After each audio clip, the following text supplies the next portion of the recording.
오늘은 오실 그분이 맞습니까? 라는 제목으로 하나님 말씀을 나누겠습니다. 지난달에 한 데이터 보관 센터에서 화재가 나서 카카오톡 그리고 다음 그리고 네이버 메일도 한동안 먹통이 됐던 일이 있었습니다. 그때가 하필이면 토요일이어서 굉장히 그 약속을 잡은 사람들이 곤혹을 치렀죠. 카카오톡, 그러니까 우리가 전화번호를 서로 저장하는 경우도 있지만 그냥 단톡방에서 들어오면은 그냥 그것만 친구 추가해서 하다 보니까 전화번호 모르고 그냥 카톡으로만 약속을 하는 분들도 참 많이 있죠. 그러다 보니까 토요일에 약속을 해놓고선 서로 소통이 안 돼가지고 그리고 그때 기프트콘도 다 사용 못하고 서로 연결이 안 돼서 굉장히 많은 사람들이 불편했습니다. 오늘날 우리는 다양한 방법으로 소식을 들을 수 있습니다. 휴대폰이 제일 기본이고요. 그리고 뉴스 같은 것도 TV나 또 신문, 인터넷, 전단지 아주 다양하게 소식을 접합니다. 혹시 이런 정보의 그런 통로로부터 고립된 상황을 겪어보신 적이 있으신지 모르겠습니다. 저는 강원도 화천의 산악지대에서 근무를 했는데 소위 민통선이라고 하죠. 민간이 들어갈 수 없는 그 지역 안에, 그렇다고 철책은 아니지만은 저는 포병이기 때문에 약간 후방이긴 해도 민통선 안에서 근무를 했었어요. 굉장히 산이 많습니다. 근데 제가 근무하던 시절에 철원 화천 지역에 큰 물난리가 한번 났었습니다. 산악지대이기 때문에 산사태가 여기저기서 났어요. 한밤중에, 그래서 한 3일 동안에 어마어마한 비가 내렸는데 그날 밤에 유독 많은 비가 내려서 야간에 근무하는 사람들 빼고 잠들어 있던 그런 사람들이 굉장한 사고를 당했습니다. 그래서 그때 민간인까지 해서 사망자만 54명, 군인이 40명 넘게 이렇게 막사에서 자다가 그냥 산사태를 내서 그냥 메모리 돼가지고 사망을 했었는데 저희 부대는 근무하던 사람이 잘 피해서 이렇게 부상만 좀 입었고 다행히 막사 안에까지 이렇게 밀려 들어오고 있지만 야간 근무하던 사람이 깨워가지고 막 뛰쳐나가서 사망자는 없었어요. 그런데 바로 인근 부대에 이렇게 많이 죽었어요. 많이 죽어서 아침에 일어났더니 그냥 천지개벽, 그냥 연병장도 다 사라지고 그냥 다리도 없어지고 건물들이 그냥 여러 채가 아예 흔적도 없이 사라지고 산사태 정말 겪었었습니다. 우리 부대에 들어오는 도로가 파손되고 전기, 통신이 다 끊겼었어요. 바깥 소식을 알 수가 없고 저희도 저희 소식을 밖으로 전할 수 없는 그런 상황을 겪었습니다. 그래서 우리 부대에 이제 저희는 포병이니까 포대장이라고 하는데, 그러니까 중대장이 저희를 이렇게 나중에 보니까 선의의 거짓말들을 참 많이 했어요. 우리를 다독여주느라고 그냥 선의의 거짓말하면서 별일 아닌 것 같다. 뭐 금방 복구된다.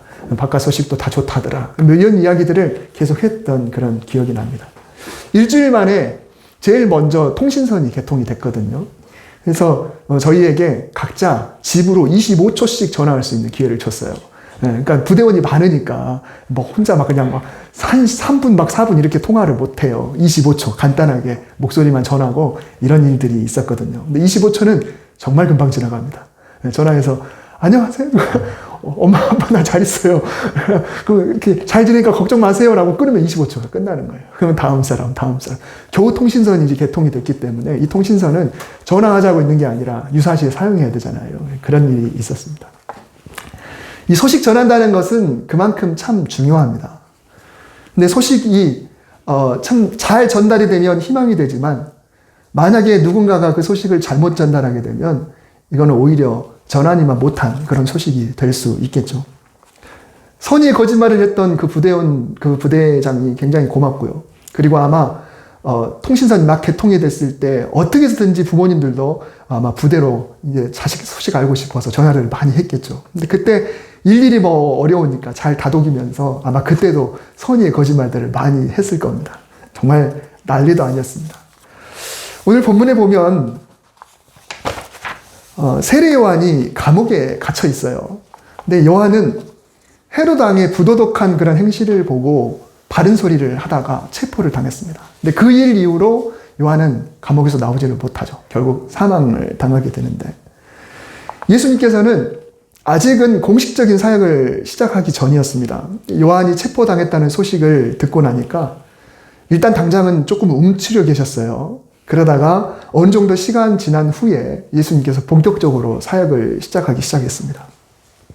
요한이 아직 감옥에 있고 우리가 잘 알듯이 요한의 역할은 예수님의 길을 예비하는 거였습니다. 예수님의 사역을 예비하는 것.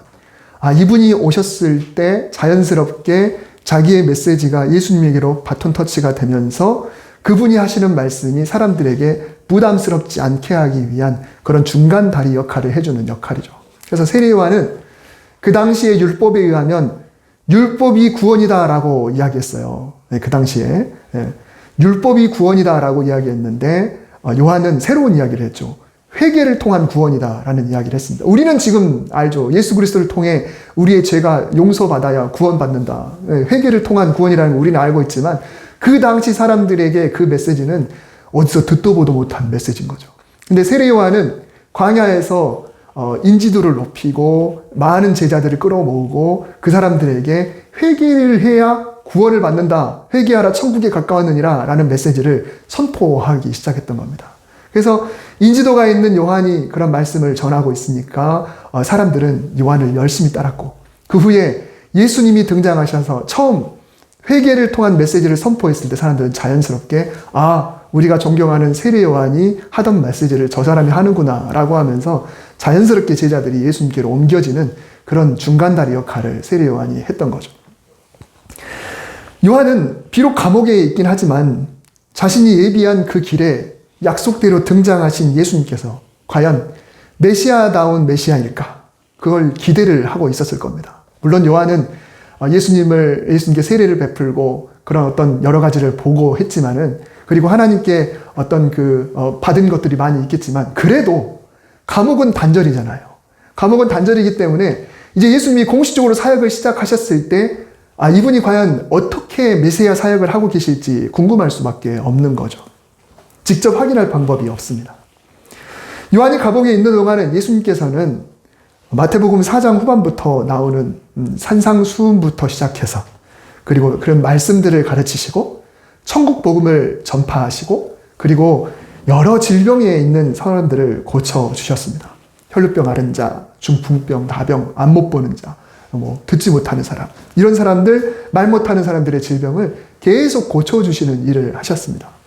그리고 수많은 사람들이 예수님을 따랐고 그리고 예수님은 그 중에서 특별하게 12명을 선별해서 제자로 세우셨습니다. 오늘 본문이 11장이니까 그 후의 이야기를 굳이 나누지 않아도 우리는 그 전에 하신 일만 봐도 이분은 보통 사람이 아니구나. 이분이 정말 엄청난 일을 하셨구나라는 것을 우리가 그냥 알 수 있겠죠. 그 소문이 이미 이스라엘 땅에 쫙 퍼져서 이분에 대해서 이분은 뭔가 달라라고 하는 그런 분위기가 이미 조성이 되어 있는 상태였습니다. 그런데 본문 2절에 보면 요한이 감옥에서 그리스도께서 하신 일을 들었다라고 했습니다. 가르치시고 전파하시고 고치신 일을 조목조목 들었다는 그런 이야기겠죠. 그런데 요한의 반응이 조금 이상합니다. 3절 말씀에 보면은 오신다고 했던 분이 바로 당신입니까? 아니면 다른 분을 기다려야 합니까? 풀어보자면 내가 제대로 짚었습니까? 아니면 잘못 짚은 겁니까? 라고 질문한 거예요. 요한이 했다고 보기에는 뭔가 좀 이상한 그런 질문이죠. 그러니까 뭔가 좀 미심쩍다라는 것이에요. 분명히 예수님이 하신 일들 그리고 하셨던 말씀들이 엄청나고 그 소문이 만약에 제대로 들려왔다면 이분은 그리스도시구나 라고 하는 것 당연한 건데 듣고 나서 왜 못 믿겠다고 이야기를 했을까요? 두 가지를 생각해 볼 수 있습니다. 하나는 메시아 그리스도에 대한 기대치가 요한에게 있었는데 소문을 듣고 보니까 그보다 좀 못한 거 아닌가 라고 생각할 수도 있습니다. 하지만 예수님이 그동안 하신 일은 보통 사람과는 비교할 수 없는 그런 탁월한 일이었잖아요. 누가 질병이 있는 사람들을 그렇게 고칩니까? 누가 그 당시에 감히 바리새인과 서기관들이 듣는 그런 상황 속에서 그런 메시지를 선포할 수 있습니까? 탁월한 행보를 보이고 계시니까 요한이 그걸 보면서 이분이 그리스도가 아닌 거 아니야? 라고 생각했을 리는 없어요. 그렇다면 다른 이유를 예상해 볼 수 있는데 요한이 뭔가를 잘못 들었거나 혹은 들은 것에 대해서 뭔가 오해를 했거나 했겠죠. 요한이 감옥에 있어요. 근데 그 감옥이 헤로당의 감옥인데 왕을 직접 비난했기 때문에 그 감옥은 보통 감옥이 아닐 거라는 거죠. 바울처럼 그냥 자택 구금이 아니고 특별한 감옥일 거라는 거예요. 이번에 제가 감옥 한 군데를 보고 왔는데 대제사장 가야바의 감옥. 그러니까 예수님께서 겟세마네 동산에서 체포당하시고 나서 잡혀간 곳이 대제사장의 감옥이었거든요. 근데 그 감옥을 보니까 기가 막힙니다. 그러니까 밑으로 한 3m 정도 뚫려 있고 위에 구멍이 조그맣고 거기에다가 사람 어깨에다 끈을 묶여서 밑으로 내리는 그런 감옥이더라고요. 그러니까 이 죄수기 때문에 곱게 내릴 리가 없으니까 그냥 어느 정도 적당히 내리다가 그냥 놔버리는 거죠. 밑으로 퉁 떨어지는 그런 감옥인 거죠. 충분히 그런 감옥일 텐데 그 감옥에 누군가가 와서 면회를 한다 쉽지가 않을 거예요. 아마 요한에게 소식을 전하는 사람들은 최측근 제자들, 말 그대로 요한을 아마 열성적으로 따르던 최측근 제자가 요한에게 이야기를 했겠죠. 근데 문제는 이 제자가 어떤 성향이냐라는 것입니다. 예수님께서 세례 받으시기 전에 세례 요한을 따르는 사람이 굉장히 많았습니다. 광야에서 세례를 베푸는 요한에게. 그런데 예수님께서 요한에게 세례를 받으셨으니까 이 제자들이 볼 때는 스승에게 세례를 받은 사람은 당연히 그 밑에 있다고 볼 수밖에 없는 거죠. 그런데 웬걸요, 요한이 다 저 사람을 따라가라, 예수님을 따라가라라고 그 제자들을 다 예수님께로 보냈어요. 그래서 많은 제자들이 예수님의 제자가 됐거든요. 근데 그 중에서도 여전히 요한을 떠나지 않은 제자들이 있었습니다. 이 사람들은 예수님을 절대로 곱게 볼 리가 없습니다. 아니, 예수님을 좋아하지 않았습니다. 그래서 마태복음 9장에 보면 예수님께서 세리인 마태를 부르시고 그리고 세리들과 함께 식사하는 그런 장면이 나오는데요. 바리새인들은 예수님을 비난했어요. 어떻게 하나님의 아들이라는 사람이 이런 부정한 사람과 함께 식사를 할 수 있느냐고 비난을 했죠. 근데 그때 요한의 제자가 등장해서 이렇게 말합니다. 우리와 바리새인들은 금식하는데 어찌하여 당신의 제자들은 금식하지 않습니까? 그동안 세례 요한은 바리새인들을 정말 싫어했거든요. 그래서 바리새인들이 세례터 근처에 오니까는 막 이 독사의 자식들아라고 하면서 막 대놓고 그냥 막 비난하고 막 욕하고 막 그랬었어요. 그러니 요한의 제자들에게도 바리새인들은 그런 사람들일 수밖에 없는 거거든요. 그런데 지금 예수님께 나온 요한의 제자들이 우리와 바리새인들은 금식하는데 당신의 제자들은 왜 안 합니까? 라고 이야기를 하는 거예요. 우리 말 중에 내 적의 적은 동지다라는 말이 있잖아요. 원래는 내 적이었는데 그 적하고 같이 연합을 해가지고 내 적을 공격하는 거예요. 그러니까 요한의 제자들과 바리새인들은 한 편이 될 수가 없어요. 신학적인 것으로 보나 뭘로 보나 행동으로 보나 한 편이 될 수가 없습니다.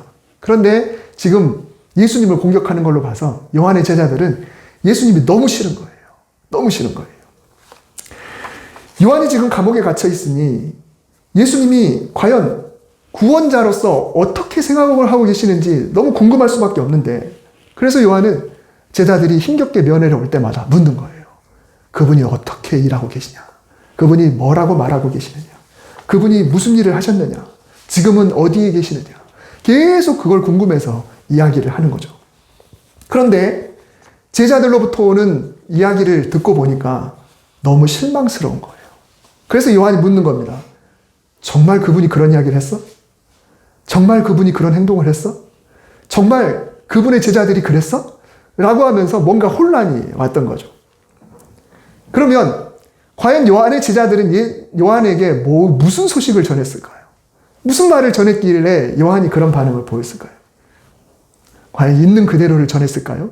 아니면 뭔가 걸러진 이야기, 자기의 의견이 담긴 얘기를 전했을까요? 아마도 이랬을 겁니다. 그 사람이 그리스도일 리가 없습니다. 그 사람은 안식일도 어깁니다. 전통을 무시합니다. 손도 제대로 안 씻고 음식을 먹습니다. 금식도 잘 안 합니다. 세상을 화평을 주러 온 대신 검을 주러 왔다고 합니다. 무당처럼. 그리고 또 우리에게 면박만 주고 그리고 뭔가 좀 나약해 보이고 뭔가 좀 이상합니다. 아마 이런 이야기를 했을 겁니다. 그리스도가 하실 일이라고는 도무지 이해할 수 없는 그런 행태를 보이고 있다고. 분명히 뭔가 좀 이상한 이야기를 한다고 중상모략을 했을 게 틀림없습니다. 그래서 요한은 참다 못해서 제자를 보내면서 예수님께 질문하는 거예요. 오시기로 했던 분이 당신이 맞습니까? 아니면 잘못 짚었으니 차라리 다른 사람을 기다려야 합니까? 우리는 그동안 신앙생활을 해오면서 의식적이건 무의식적인 건 간에 누군가에게 소식을 전하는 사람으로 살아왔습니다. 영적인 감옥에 갇혀있는 수많은 사람들에게 그리스도인으로서 내가 믿는 예수가 어떤 분이신지 내가 말로 전했을 수도 있고 어떤 행동으로도 전했을 수가 있어요. 때로는 나뿐 아니라 다른 사람에게도 소식을 들을 만한 사람일 수도 있지만 어쩔 때는 내가 아니면 소식을 전할 수 없는 그런 사람도 있을 수 있어요. 그 사람이 예수 믿는 사람, 다른 사람 만날 기회는 없었을 거고 나를 통해서만 예수님이 누구신지에 대해서 들을 수밖에 없는 기회. 내 가족일 수도 있고요. 그리고 일터에 있는 사람들, 이웃들, 누가 될지 모르는 그런 상황 속에서 세상 사람들은 영적인 거에서 아무런 관심이 없을 것 같지만 하나님은 사람에게 생기를 불어넣어 주셔서 생명이 되게 하셨기 때문에 모두가 다 영적인 존재이거든요. 그래서 그들이 영적인 것에 대해서 아무런 관심이 없는 것 같지만 사실은 영적인 세계에 관심이 없는 사람은 없어요. 근데 만일 전한다고 하는 소식이 잘못된 것이다 라고 한다면, 그래서 요한이 그렇게 심각하게 고민하면서 제자들을 돌려보냈던 것처럼 만약에 나에게 소식 들은 그 사람이 뭔가 하나님에 대해 예수님에 대해서 오해를 하고 있다라고 한다면 그 책임을 어떻게 우리가 지를 수 있을까요? 요한의 제자들은 어쩔 수 없이 예수님을 찾아왔습니다. 그리고 이번에는 요한이 말한 대로 그대로 질문을 했습니다. 우리 요한 선생님께서 이렇게 질문하셨습니다. 당신이 오시기로 했던 분이 맞습니까? 아니면 잘못 짚었으니 다른 분을 기다려야 합니까? 예수님이 이 질문을 들었을 때 어찌 보면 좀 황당하셨을 것 같아요. 아니, 다른 사람도 아니고 요한이 나한테 이런 질문을 했단 말이야. 요한이 나한테 그런 질문을 했다. 요한이 나를 모를 리가 없는데, 세례받을 때 하나님이 보여주신 사인도 있는데, 그리고 요한도 성령님의 도우심으로 잉태를 했는데, 근데 내가 그리스도라는 것을 모른다고? 내가 메시아인다는 걸 모른다고? 다른 사람을 기다려야 된다고 이런 질문을 한다고? 그래서 예수님은 뭔가 오해가 있었으니 틀림없다고 생각을 하셨습니다. 그래서 예수님은 4절에서 이렇게 말씀하시죠. 너희가 가서 듣고 보는 것을 요한에게 알리되. 자, 이 말은 무슨 말인가요? 너희들의 생각이나 주관이나 부정적인 시선이나 비판적인 생각을 개입하지 말고 듣고 보는 바를 그냥 그대로만 전하라. 너희가 가서 듣고 보는 것을 그대로 전하라. 뭐냐면 맹인이 보는 거 너는 거 봤지 않냐?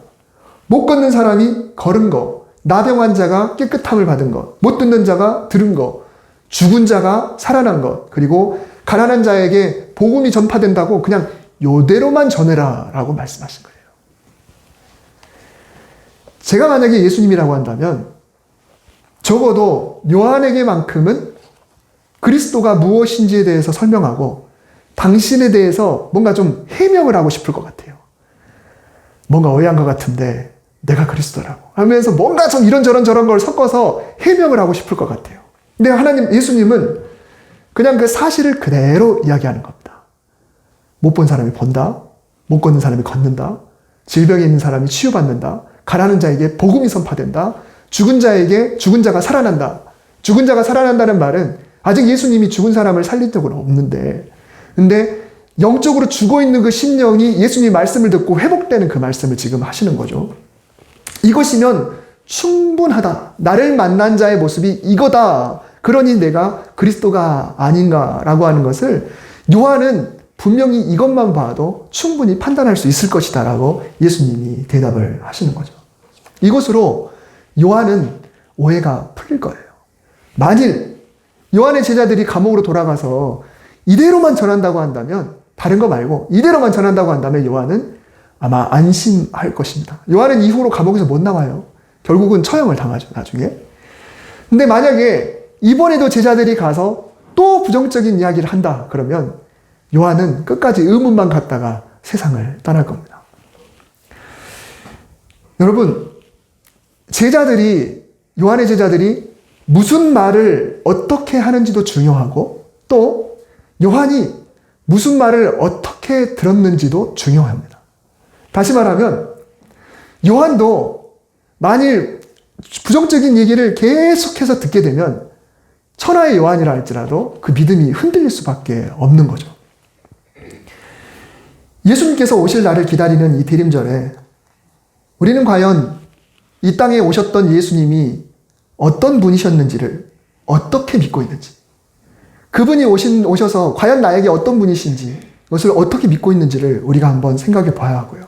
그리고 장차 다시 오실 예수님은 어떻게 이 세상을 심판하시고 나를 구원하신 그 사역을 어떻게 이루실지 이것도 또한 우리는 분명히 믿으면서 이 믿음을 점검할 수 있는 그런 기간을 보내야 됩니다. 그래서 내가 믿고 있는 그분에 대해서 아직 믿고 있지 않는 사람에게 혹은 믿음이 부족한 사람에게 내가 만난 예수님에 대해서 자신 있게 전할 수 있어야 되는 거죠. 또한 나는 그래도 말씀에 대한 지식이 조금 부족하거나 혹은 그들에게 그 말씀을 전할 자신이 없다고 한다면 내 삶 자체가 메시지가 돼서 예수님 만난 사람의 모습을 그들에게 보여줌을 통하여 내가 믿는 예수님이 어떤 분이신지를 알게 하는 것도 중요합니다. 예수님이 말씀하실 때 율법에 뭐가 나왔는데 그 근거가 이거니까 그래서 내가 그리스도다라고 요한에게 전한 게 아니라 예수님을 만난 사람이 지금 어떻게 변했는지 이것을 전하라고 이렇게 말했던 거거든요. 그러니 내가 굳이 말로 표현하지 않는다 할지라도 세상에 있는 사람들은 내가 교회 다니고 있는 걸 알기 때문에 내 삶이 곧 메시지가 되는 거죠. 예수 믿는 사람이 어떻게 변했는지, 예수 믿는 사람이 어떤 삶을 살고 있는지 사랑으로, 용서로, 희생으로, 포용으로, 그리고 이해로 예수 믿는 사람은 저런 거구나. 그리고 예수 믿는 사람을 저렇게 만드는 거 보니 예수님은 이런 분이시구나 라고 하는 것을 보여줄 수 있는 그런 삶이 메시지가 되는 성도가 될 수 있어야 되는 거죠. 전하는 자는 책임이 큽니다. 예수님께서 요한의 제자들에게 하셨던 말씀, 너희들이 다른 말 하지 말고 제발 보고 들은 그대로만 전해라. 나는 힘든 자들, 죽어가는 자들, 소외되고 나약한 자들을 살리는 자라는 것을 그대로 전해라. 그래서 우리는 예수님처럼 내 말과 행동을 통해 누군가가 살아나게 하는 그런 일들을 해줄 수 있어야 됩니다.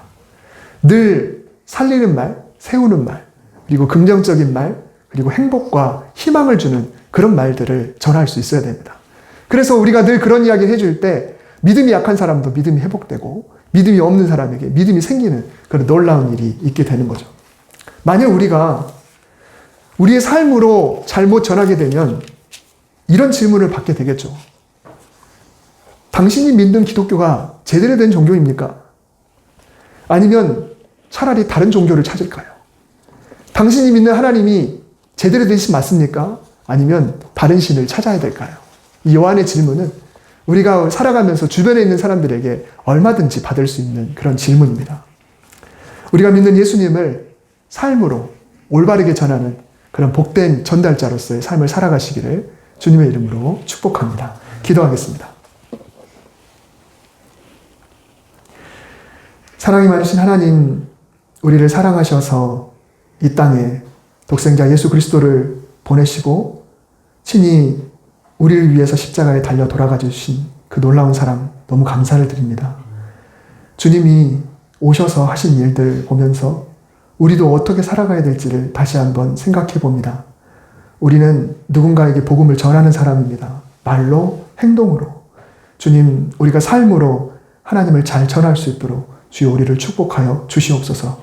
누군가는 우리를 통해 믿음이 더 강해져야 되는데 혹시라도 믿음을 약하게 만드는 그런 말과 행동이 우리에게 나타나지 않도록 주님 우리를 붙잡아 주시옵소서. 하나님을 찬양합니다. 또한 예수 그리스도의 오심을 기대하며 주님이 대강절을 보낼 수 있도록 하신 하나님을 찬양합니다. 예수님의 이름으로 기도드립니다. 아멘.